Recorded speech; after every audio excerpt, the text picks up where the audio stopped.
YouTube, what it do? Is your boy Benji, and we are back on TV. We love all things entertainment, and wrestling is just kicking off, man. Look, I'm not gonna lie, this episode of SmackDown was I had to, give you all a spoiler alert here. I'm gonna expand upon that as we get to the latter portion of the show. And we're gonna discuss everything and talk about what just happened on the episode of SmackDown, the 6th of June. So let's get straight to it, man. Seth Rollins jumps out and addresses the crowd. This was dope because you don't typically get to see Seth on SmackDown.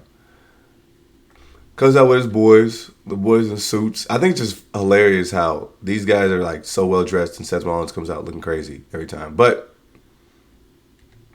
the blue for SmackDown, maybe? I don't know. He passionately cuts a promo talking about how nobody can stand in his way, how the OTC is on the island of irrelevancy, how he handles CM Punk. At the point, it starts to seem redundant because, I feel like Seth has said this week in and week out. But he lets everybody know that nobody can stop him. And one thing I will say, as the show continues, Seth Rollins at least starts to become a force that should be reckoned with. And I think the way he's been portrayed this episode is the way that I think he should be moving onward if we're to take him and this faction seriously. At the very least, they should be wreaking havoc. They should be running things. And Seth Rollins talks about how winning the Money in the Bank is so integral, so important, because he will have the opportunity to run the company. And nobody will be able to tell him what to do. I do find it interesting because, again, Seth Rollins, you just had the championship. You weren't running the company then. You weren't setting anything up for the future. But now you care about the future. Now you care about the industry. Now you're going to run things. So, of course, almost like, literally, almost like a fly to sugar. Solo pops out and he presses Seth. You say no one can stop you, Seth? We right here. And then Solo kind of goes back and forth with Seth, and Seth calls Jacob Fatu Solo's B word, and mentioning that he's the only Fatu that he would be afraid of. We get this nice little stare down moment between Jacob Fatu and Braun Breaker. I think this is a dope match that I'd be entertained with. And as the guys walk off, Jimmy Uso shows up and starts to rumble with Jason Mateo. Guys, I'm not buying the Jason Mateo stocks. I'm not interested. I'm not going to lie. I told you already. I went to see this dude live on the SmackDown just a couple weeks ago. It wasn't in. I will say, though, this SmackDown I would actually prefer to have been at because at the very least we had star power carrying the show. And I think that is probably what made the difference in this episode. But I had to say, first segment, it seemed in some sense redundant to me. I didn't really care for it, but it set the tone of the episode. I'd like to rate things yay, nay, in the middle somewhere, okay.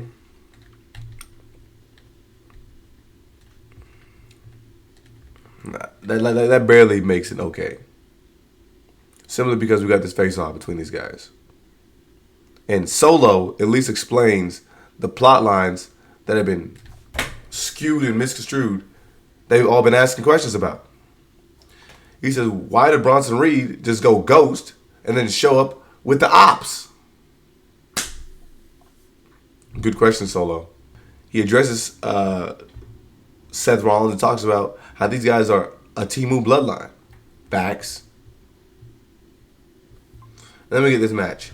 A match I don't really care about. I'm just upset that Jimmy Uso was stuck in the bloodline vortex.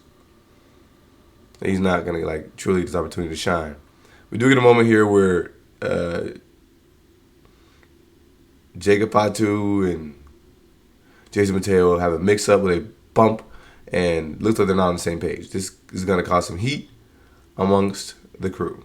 We then, for the quadrillionth time, get a Zelina Vega and Sika Hervis matchup. Y'all think I'm playing? Look at this. Look at we talk about the bloodline vortex. Look at this. This is why nobody cares about the Women's United States Championship. It has done nothing to propel the women on the quote unquote mid card scene, because it's just like you're just giving people opportunities again and again and again and again. Chelsea Green has been in this scene since the title was introduced. I'm not gonna be mad about it, but we've only seen 2 women. Okay, 5 women being highlighted and given an opportunity. Mi-Chin was shown on TV for months upon the initial inception of the belt. Where's Mi-Chin this episode? Nowhere to be seen. Where's B-Fab this episode? Nowhere to be seen. Piper Niven was literally fighting against Bayley last year for the Women's Championship. Now she's literally being used as fodder for the United States Championship. And amidst all this, we have not gotten ZELINA VEGA on the mic. Finally, with this episode, we get a segment with her backstage. She's walking to the ring with Julia. And Julia talks about how confident ZELINA VEGA seems, and she likes that. She enjoys that. But she's going to be coming for that championship. And ZELINA's like, you got to pry for my lifeless body, da, da, da. Which, all in all, seems like a solid scene until you realize Julia is in the Money in the Bank briefcase match. So, aren't you supposed to be going after the big titles? You're supposed to be going after the big dogs. Why are you talking trash to the United States champion? All due respect, this woman can't get out of the Sigurd Hervis vortex. Why are you worried about what she is or isn't doing? But yeah, only reason I worry about that type of stuff is because we keep seeing cuts and all these things on these shows, and I don't understand what is the purpose of having these championships if no one's at least going to get an opportunity. At least give some people an opportunity. So the match was solid. There was a couple moments here and there that were intense. Piper took a couple crazy bumps. It is, man. Chairs, tables, kendo sticks.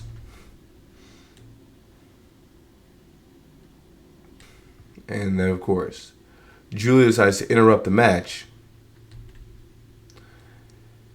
Hits Big Papa with a kendo stick that allows ZELINA VEGA to powerbomb her through a Slim Jim table. Yes, Slim Jim table, and the announcers even alluded to that. They pointed out that it is indeed a Slim Jim table, as if the big stickers on the table didn't let you know that. I think I'm playing. ZELINA wins the match, and we think that Julia's gonna salute her, but no, this leads to ZELINA getting attacked by Julia and hits her with a finishing move. The crowd, I think, is not privy to Julia at this point, so she's gonna have to build her stock. I don't think it's necessarily just because of her time in NXT, but I don't think they did much to kind of get her right in NXT. I mean, she won a championship and lost it, and then got injured.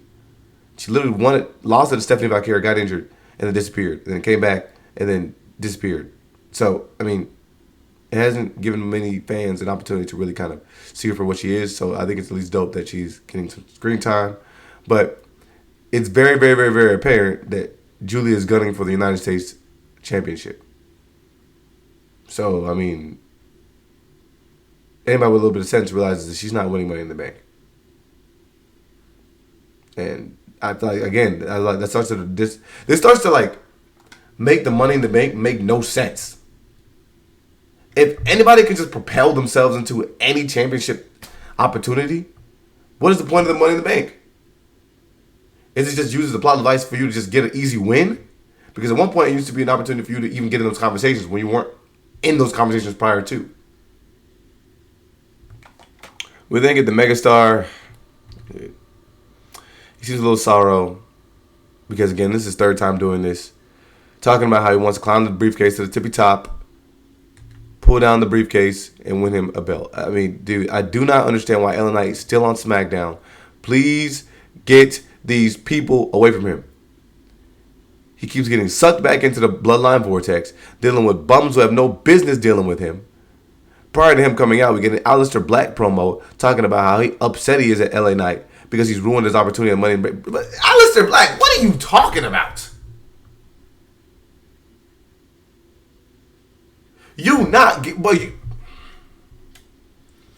Like LA Knight said, It was a triple threat match. Odds are not in your favor. So LA Knight did what anyone smart would do, took advantage when he saw an opportunity to do so. What the heck is Aleister Black talking about? This need not be a situation in which Aleister Black and LA Knight are beefing. What the freak happened to Carmelo? I don't think we saw him on this episode.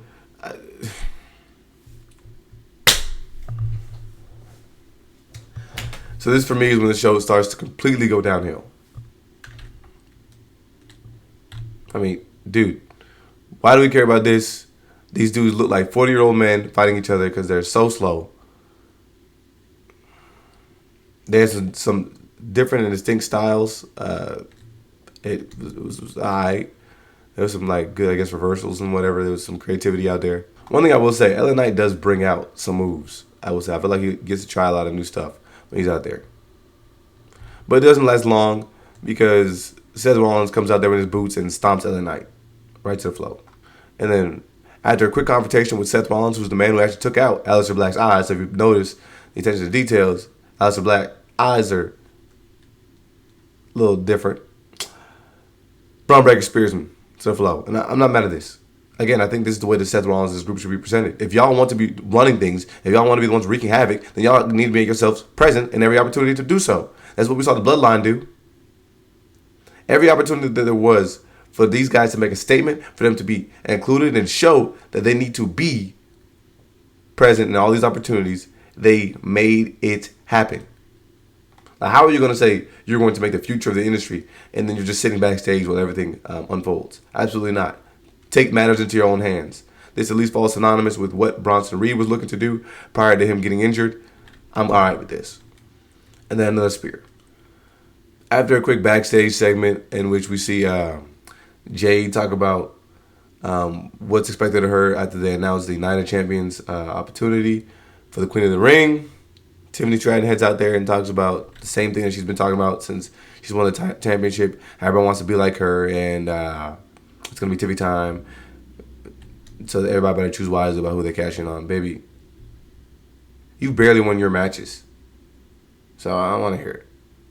Rhea Ripley then comes out, and for some strength, well, these people in this stadium loved Rhea.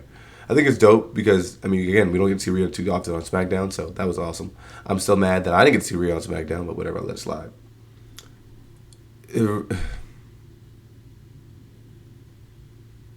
Dude, Rhea's sick. This woman really sat up there and talked about, again,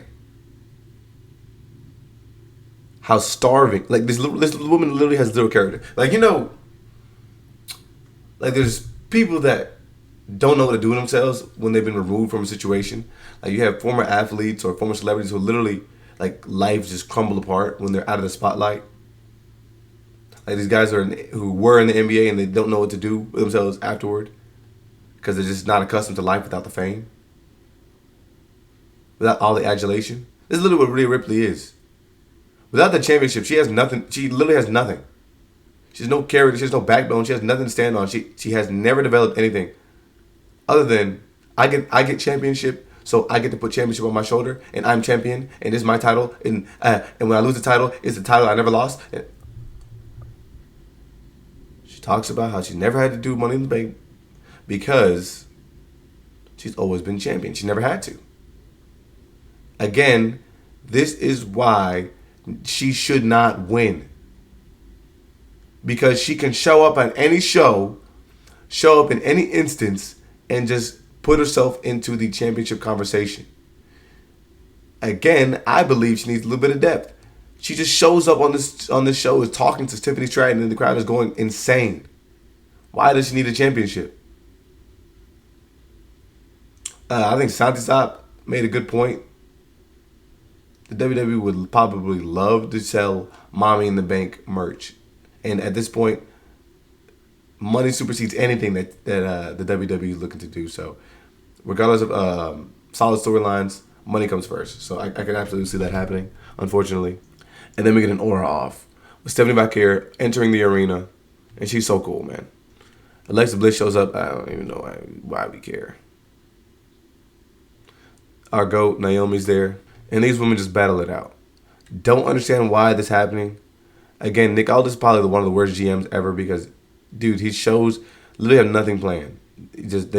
Stuff just happens. He's lucky that nobody likes each other in the locker room. These women battle it out, and of course the crowd goes crazy when Rhea gets tagged in. She puts a beating on Roxanne. There was a cool moment though where Roxanne's just getting beat up, and she finally tries to flee back to her corner to tag Naomi in, and Naomi's like, "I'm out of here. See you."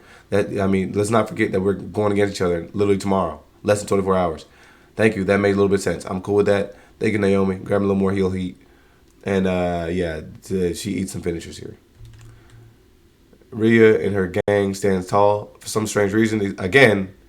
These women are like aligned where they should have done what Naomi did.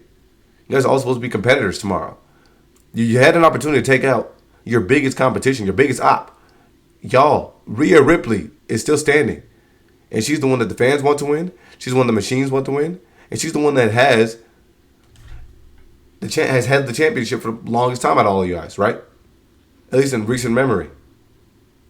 Additionally, the commentators keep talking about how unstoppable Rhea Ripley is. And so let's just think about it, guys. If she's so tough to beat, why not chop her down to size? But yeah, sorry. If you wanted to stand tall and salute her, that's fine. Penta shows up. Him and Andrade are tag teaming. I mean, it's nice to see Andrade is back from the abyss.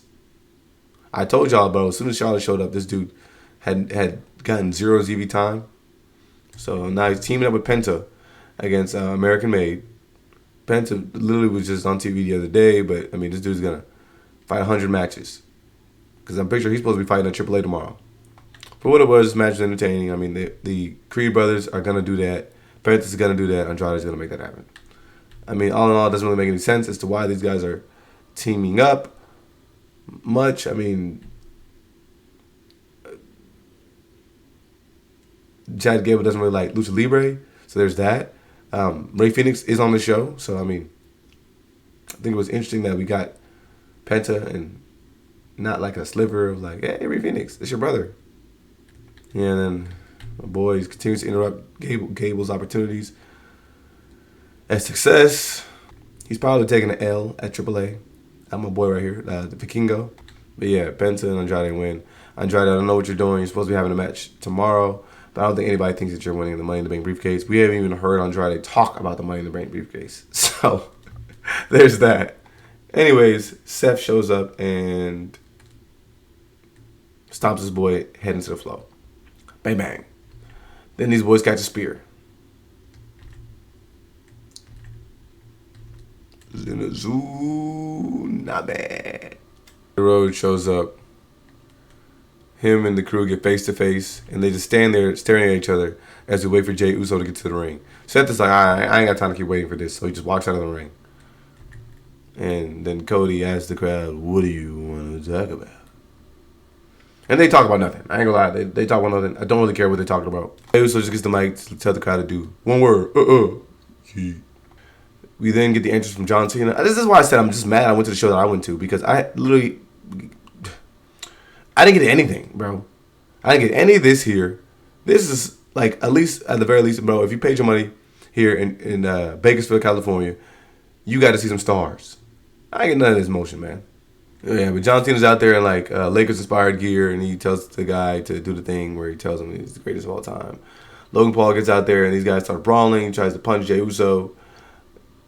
Whatever the case may be, Cena hits Rhodes with the championship, and then looks like it's bad. He puts Uso on his shoulders, does the "you can't see me," and then slams him. And Logan Paul hits that frog splash, and another frog splash, and then hits the pulverizer to that boy. And these guys stand tall, and like awkwardly, they kind of like stand there. It looks like they had time to kill. So it's kind of awkward. They're like standing around like with championships that are not theirs. Quote, hint, Logan Paul. And the crowd is chanting, "We want truth."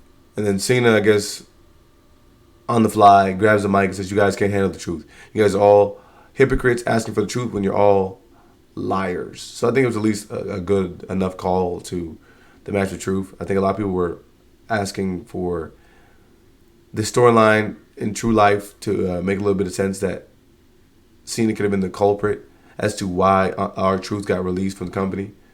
I mean, being that these guys just matched up like 2 weeks ago, I think it would have been a little bit sensible for, like everybody else says, for this match to have been a, hey, R-Truth, if you do not stop messing with me, this would be a match where you put your tenure on the line. Okay. And then you get destroyed. And then I beat you up. And this looks crazy. And now I get all the heel heat in the world for not only just beating the heck out of you, but sending you to purgatory. Sending you back to the house. And then I team up with Logan Paul afterward. Then people would probably start booing John Cena. But no, all the hate is directed towards Logan Paul. All the hate is directed towards WWE. So, guys, let's just wrap this up. I mean, go to this tag match. I want you to just go ahead and have an epiphany in the middle of the match and realize that this isn't something that you want to do. You don't want to be a bad guy. You want to be a good guy. And let's switch it up. Because this is bum. This is stale. This is nasty work. And so, all in all, I mean, this episode is literally just an okay because we at least got the star power out there. I will admit that if I would have liked to have been in this crowd simply because of who showed up in comparison to the night that I was there. I mean, bro, I gotta drop my footage, bro. I keep forgetting about that. But anyways, yeah, when I was there, I ain't getting none of this stuff. So I ain't gonna lie. I was like falling asleep, bro, in the middle of the show. I was ready for the show to be over. When I was there, these guys at least got some star power. They can at least walk out and say they got to see John Cena on his way out. They got to see Mr. Humble, Logan Paul. But yeah, the only interesting moment here is that Seth whispers something to Cody Rhodes on his way out. But brother, nothing makes any sense. Cody Rhodes should have at least called out Seth Rollins. Brother, we teamed up last year in order for you to take down the powers that be, The Rock and Roman Reigns, because of what they were trying to do to the business, how they were trying to muscle their way into opportunity after opportunity and keep everything within the family. I won the Royal Rumble last year. I was supposed to be able to select the champion of my choosing to fight against at WrestleMania. And The Rock came over there and deboed that opportunity for me. Seth Rollins, you felt like that wasn't right. So you teamed up alongside me in order to make sure that that wrong was righted. And you helped me get to the point where I became WWE champion. But you were nowhere to be found when John Cena played the little tricks on me, was able to cheat and win the title back. And now you're showing up on my show with your crew looking just like the man that you talked trash about all that build to WrestleMania 40. But no, Cody doesn't do that. They stare at each other and then Seth Rollins walks out. The only person that called out the hypocrisy, the only person that called out the nonsense in regards to the storyline is Solo this episode. We did get a moment backstage where Solo starts talking smash, talking some trash about Jacob Fatu, and Jacob Fatu was actually eavesdropping. So like, we keep getting this like tease where these guys are probably going to battle against one another. I don't really care about it. I mean, it doesn't really seem like it's going to go any other way besides Solo winning if these guys are the matchup. I'm sorry, Solo taking the pin. Because, bro, guys, let's look at the Solo's entirety of his main roster work. He's been pinned way more times than he's won. I don't understand why Jacob Fatu would be aligning himself with Solo. Why would it be one of Solo's henchmen? Especially since Solo told us a long time ago that he would acknowledge Roman Reigns after he loses to Ulafala. Why are these guys still following him around? Why did who is Jason Mateo, and why did he show up and align himself with Solo? Why? Again, Solo has way more losses than he has wins. Why not show up and align yourself with somebody who at least used to be a champion, like Seth Rollins? You're not even Samoan. Why Solo? Makes no sense. Jacob Fatu, you won a championship. Solo does not have no main roster championships. Why are you following this dude around? You don't even love Solo no more. Doesn't make any sense. The same reason I can apply to Braun Breaker. Why are you aligning yourself with Seth Rollins? You were the Intercontinental Championship. I'm sorry, you won the Intercontinental Championship twice over the last year. Progressively, you could take a stab at the heavyweight champion. You beat Jey Uso before for a championship. Why can't you just beat him again? Doesn't make any sense. And even though you guys matched up just a few weeks ago, neither one of y'all was able to subdue one another. And now that you got people on your side, why can't you just utilize people on your side in order to get you a W and take the championship back? Doesn't that just make sense? You beat this dude already. Multiple times. And he beat you once. Like a few weeks ago, y'all going toe to toe. I ain't gonna lie, you probably did get overwhelmed, and you were at the point where you had to go grab a chair, and then Seth Rollins came, but like, why can't you tell these guys, hey, look, just help me make sure I win? And then, all right, sounds good. We can do that. Additionally, we have Jacob Fatu walking around with the United States Championship, and instead of people vying after his championship, like the people are vying after Zelina Vega's, he's just walking around and just showing up on like stuff that has to do with the Money in the Bank briefcase. Brother, you ain't in the match. You're the United States champion. Is there anybody there that can battle against you? I don't understand. Instead of like, I don't know, somebody like Carmelo, Aleister Black, Damian Priest. None of that. We just go get Solo Sikoa versus Jacob Fatu. And Solo doesn't even want the belt.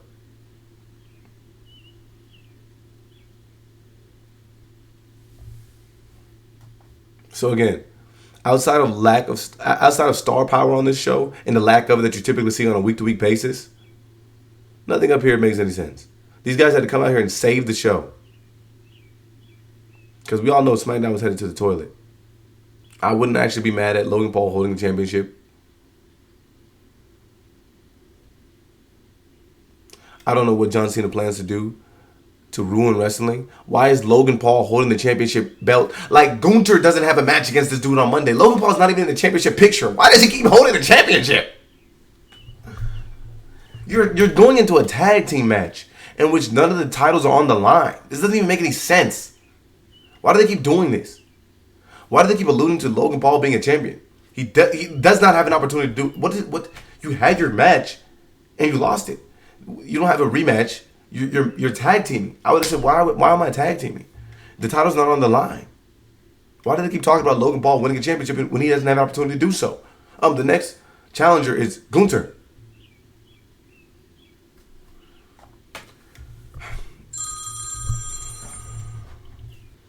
We even had a moment where the Street Profits and all the tag teams are out there talking about how they need to unite in order to take down the Wyatts.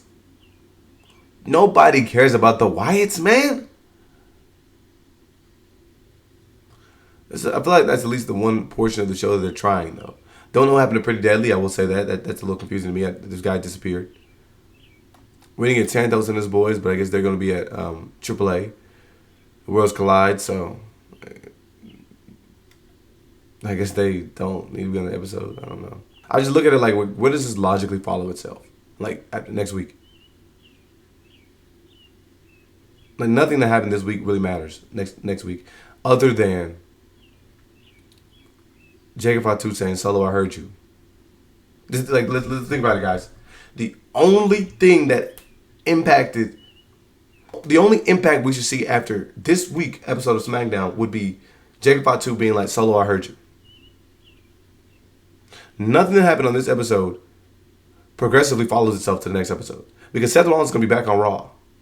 So even all the people that he attacked, it doesn't matter. Now, the only reason this does matter is if Seth Rollins grabs the briefcase. And now everybody's got to be on watch. Because this dude Seth Rollins was able to evict martial law on everybody that stood in his opposition and stood in his path or stood in opposition to him. And people that even didn't stand in opposition to him, he just wants to run through the roster. This doesn't mean anything in the women's division because we have some of the Money in the Bank participants seemingly chasing after other things, like Julia. Roxanne's worried about giving chicken nuggets and tendies to Dom. Naomi is just doing whatever Naomi wants to do. I would love to have her have the briefcase. But again, I don't even know what the implications of that could mean. Since nobody wants to challenge Tiffany. Charlotte Flair and Jade are already talking about Queen of the Ring. What about Money in the Bank? Somebody could take the championship and cash in whenever they want to. Doesn't seem like anybody cares about Io Sky either. So, I mean.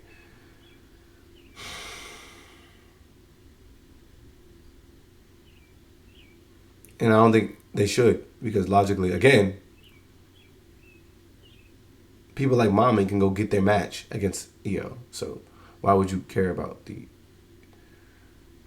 briefcase? And on the men's side, like I said, the only thing that would make any sense would be LA Knight winning. That logically is what everybody would want to happen. But it doesn't make any sense because we didn't see him interact with anybody. He literally had a match with Aleister Black. So it doesn't seem like he has any title aspirations right now. Because people that had nothing to do with him continue to stop this dude from progressing. While it could be extremely entertaining to have LA Knight have a briefcase. Now, this is why I said it would make at least sense for him to be awarded the opportunity. Because he's not even anywhere near the championship belts. The last time we saw him, if I'm not mistaken, at least attempt for a main level championship or one of the world championships was when he was in the Fatal 4-Way last year with Royal Rumble. I'm sorry, with Roman Reigns, AJ Styles, and Randy Orton. If I'm not mistaken, that was the last time we saw that happen. Then LA Knight just said, forget it all. I'm done with this. I'm going to just take a stab at the United States Championship. And he was awarded with 2 lackluster reigns. Again, get that dude on Raw. I'm done with the people on SmackDown. Like, the rest of us are tired. They're just going to be put in this box against guys like Aleister Black. Solo could possibly be entertaining. But he can't even get things together on his own front. And it's tough for me to believe that Solo would win anything since the people that are behind him aren't even allowing themselves true support of Solo.